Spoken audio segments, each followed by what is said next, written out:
everyone, this is Tony from her Homestead Skills, and today's a rainy day, so I cannot plant the rest of my garden. That'll have to wait until, at least until the rain stops and the ground's somewhat dry.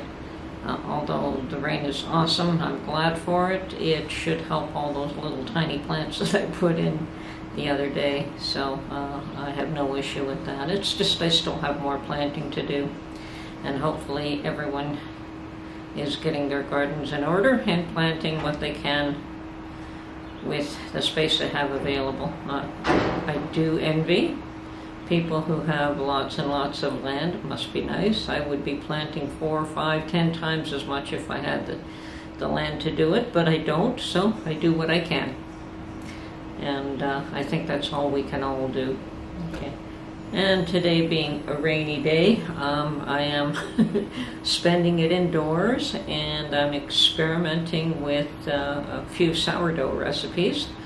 I have determined that Mark doesn't like the really crusty crust, and I would like it a little less crusty myself, so now I'm experimenting on sandwich loaves using sourdough, so that you have the sourdough flavor, but you have the softer crust and the loaf. I can use my lovely cast iron loaf pans and get square loaves of bread. I could make standard loaves of bread using yeast, and they turn out quite nice. They're easy to make, but I'm working on experimenting with what I can do with my sourdough starter. I also would like to start making pizza dough, and that is a little bit different again. It's a lot more moist, more fluid. I think there's a lot more water used. I have not looked at recipes yet. I have some whole wheat flour, but I think before I start making pizza dough, and we do like whole wheat pizza dough, I think I'm going to do half and half.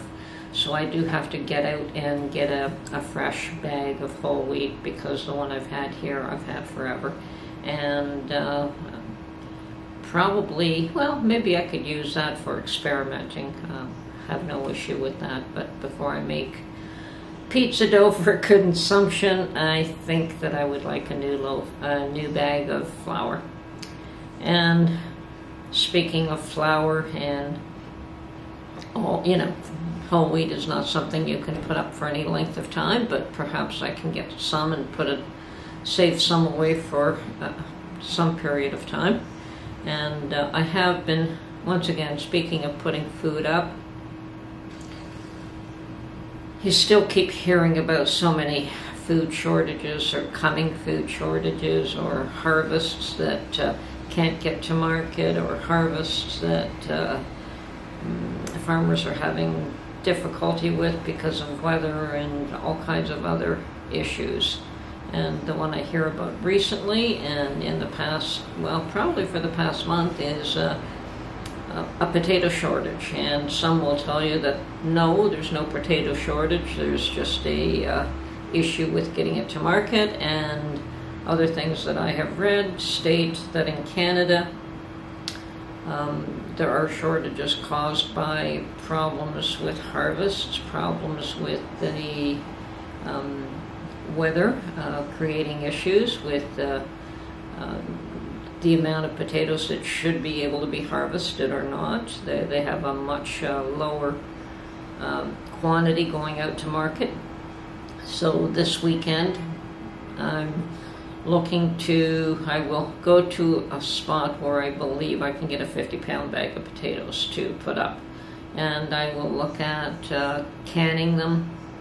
I will look at making more French fries, and actually I have run out of the canned French fried potatoes that I've made, and Mark has asked me for some twice now, and they're gone. So I probably should make a few jars of the French fried potatoes at least. So I'll be looking at canning them in French fries, in cubes. I don't know about freezing. I don't have freezer space, and I'd like to leave that for meats. So cubes, fries, dehydrating, and I'll probably be dehydrating in cubes. I'll be dehydrating in slices. I really like the way the dehydrated slices worked out.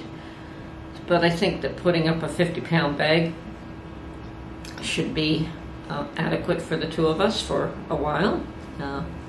And I do have some potatoes in my garden, and hopefully that will provide a harvest come the fall. So we'll see what happens there.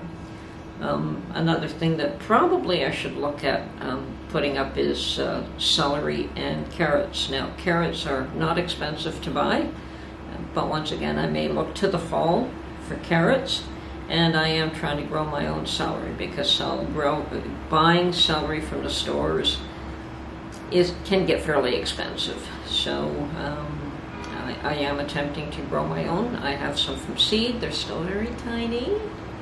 I don't know how well they'll do, but I've also managed to cut some ends off store-bought celery, and one of the ends had a number of growths come up. So I have separated all those growths and probably have about 4 or 5 plants just from that one end stock. And my original one had 3 growths, so I separated that. So I might get a fair amount of plants just from the 2 end cuts that I've made from store-bought celery. That would be awesome, and they're certainly doing much better than my seeds are. So just waiting for those to root, and then they'll be put in the ground as well. So, and of course, another one of the stories that I hear on the news is that the Ukraine is the breadbasket of Europe, and that Ukraine will likely have a lot of difficulty, even though they have managed to harvest some of their grain and store it. They might have difficulty getting it out to the market, as the ports are blocked. Now, whether they stay blocked or whether there is a coalition to try and open that up and get the food out so that there isn't a famine, we'll have to see. The other thing, of course, is that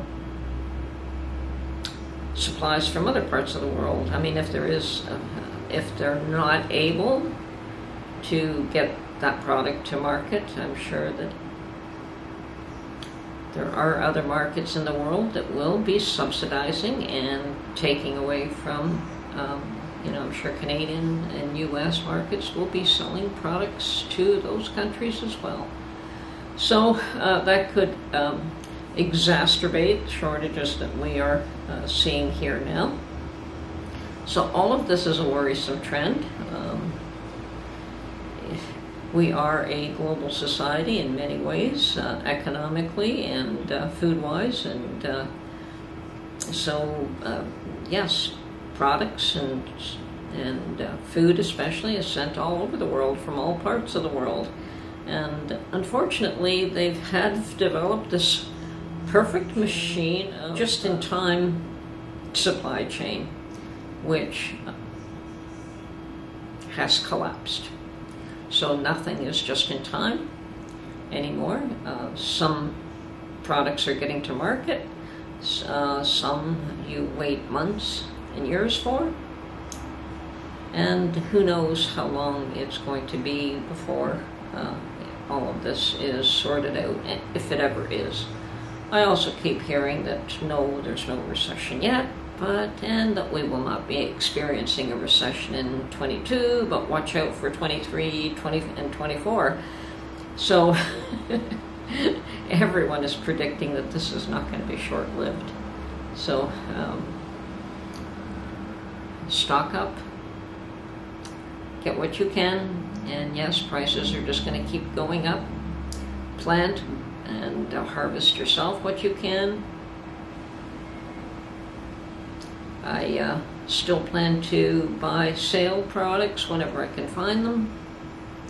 I'll plant as much as I can, and in years past I've always just grown my tomatoes for fresh salads and fresh eating, and I would buy bushels and bushels of them in order to process it year-end. And this year I plan to grow all my own. I don't expect to be able to buy, and if I do, at the end of the season, I'm sure that I'm going to be paying quite an exorbitant price over what I paid last year. So I'm hoping to eliminate some of that, and if I do have to buy, hopefully only a small quantity. But I plan to can as much tomatoes this year as I possibly can. And so I'm growing.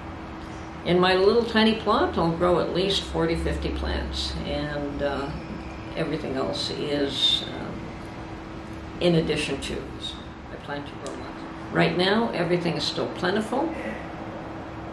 Perhaps not the brand you want, perhaps not exactly what you want, but you can still find what you want.